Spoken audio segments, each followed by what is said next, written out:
Well, hello, everybody. It is your pals, Dennis and Andy, doing another movie review in a few. That's right. We're back at it. We caught a movie yesterday, Joyride. What is Joyride? Well, it is hilarious. That's what it is. Dennis, tell us a little bit about the plot.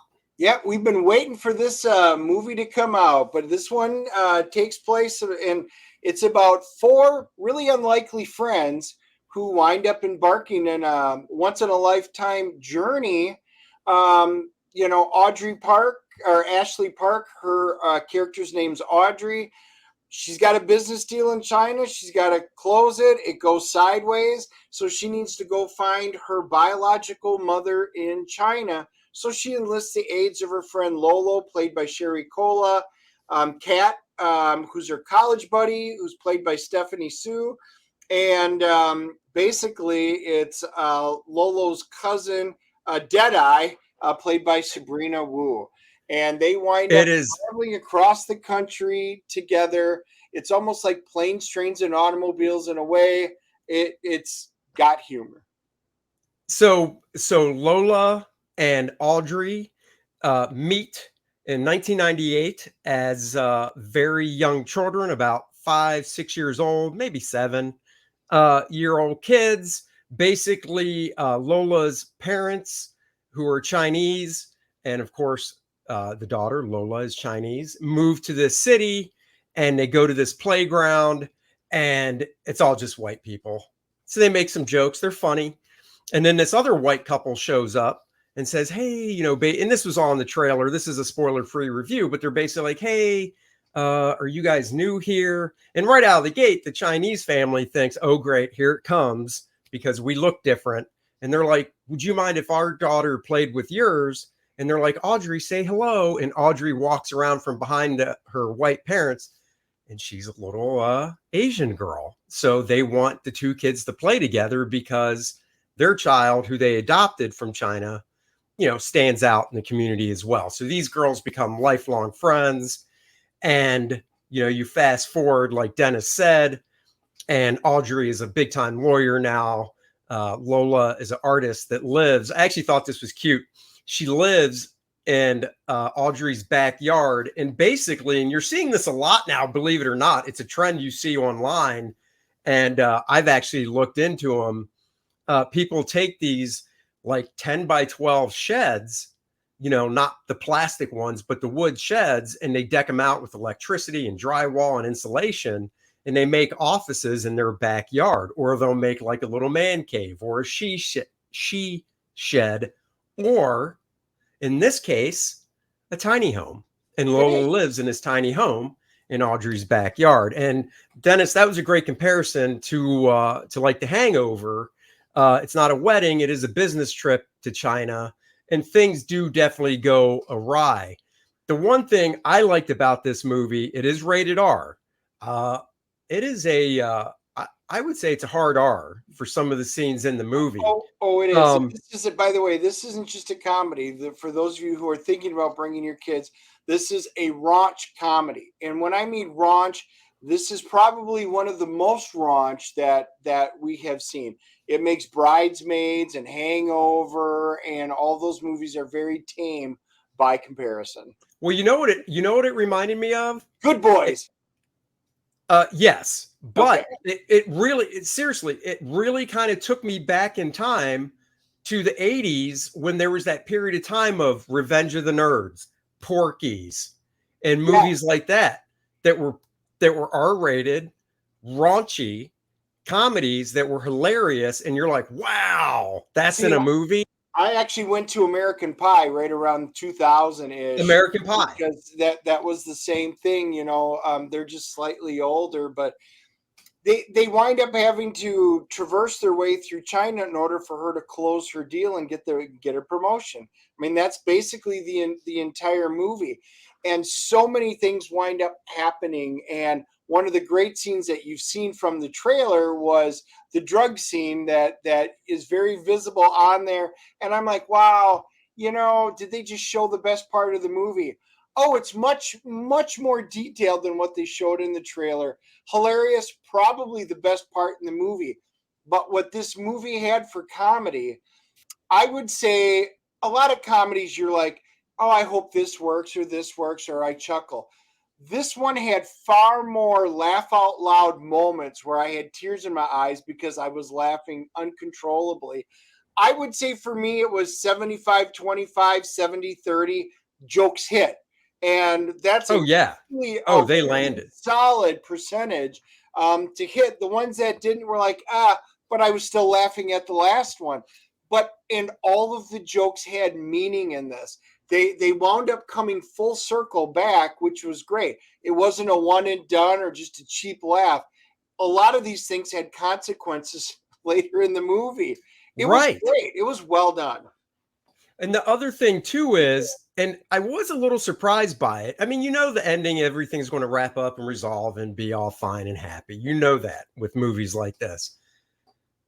The ending of this movie, it was near the end. I won't call it the end. It was near the end of the movie. Last 15 minutes or so really had heart and pulled at the heartstrings. And I got to say for myself, it was unexpected. I didn't see that type of emotional heartstrings moment coming in this movie. And it was a moment where I was like, wow, that was like I said, unexpected, very well done, and just gotcha.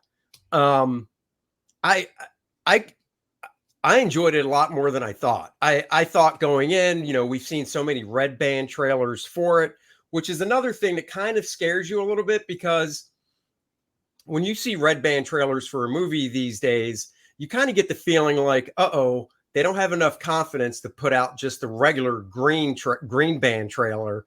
They're going red band because they feel like we better show some of the foul language and stuff to get people in the seats. So I was a little hesitant, but not the case at all.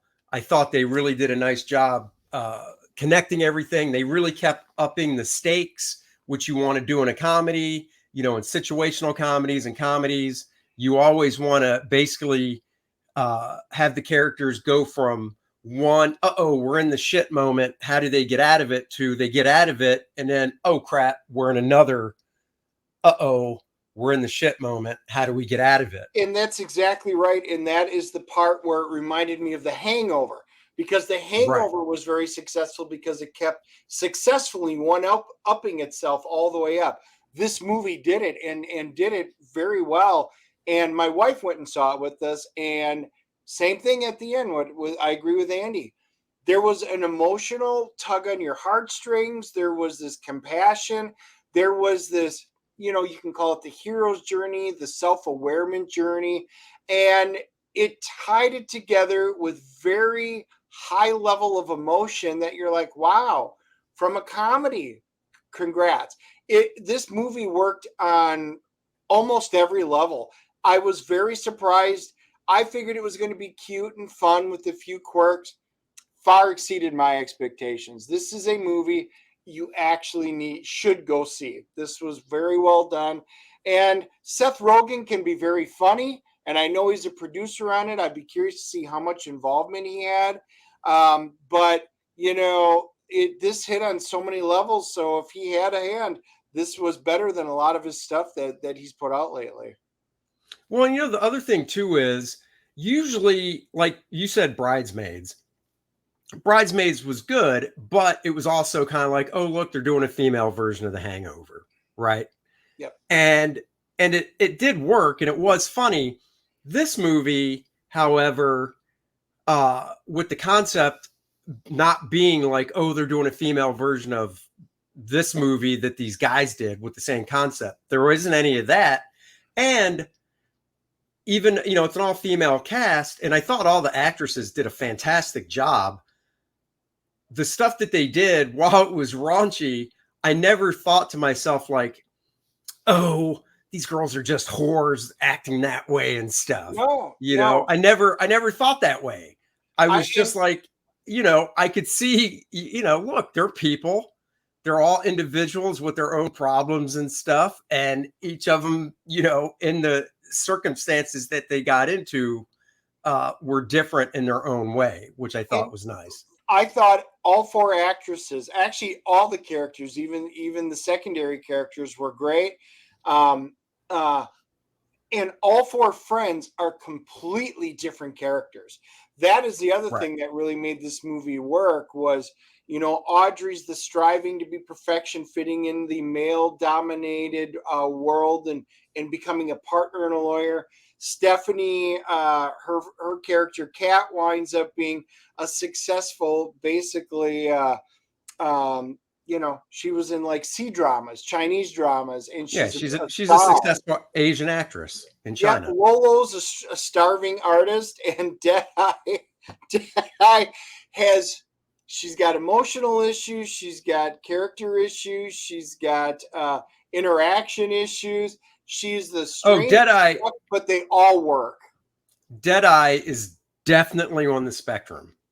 Yes. Definitely on the spectrum, definitely Asperger's. They never touch on it, but myself having a daughter that is, was just like, oh my God, she is definitely on the spectrum with her language, her social skills, her physicality, but things she likes and stuff like that. What's your CGC on this one, big guy? I am giving this one a 9.0. This far surprised me. I was expecting this to be a 5 or a 6 kind of a movie. Nope. Yeah. I will probably buy this one when it comes out, much like I did Good Boys. Another one as a young boy one that kind of tore it. This kind of had the same heart feel to it. So definitely go see it, and I'm buying it. 9.0. Now you're more familiar with CGC ratings than me. Is there such a thing as an 8.75 or no? Nope. 8.5 or 9.0. Damn it. Well, I'm going 8.5, so I'm just one step below you.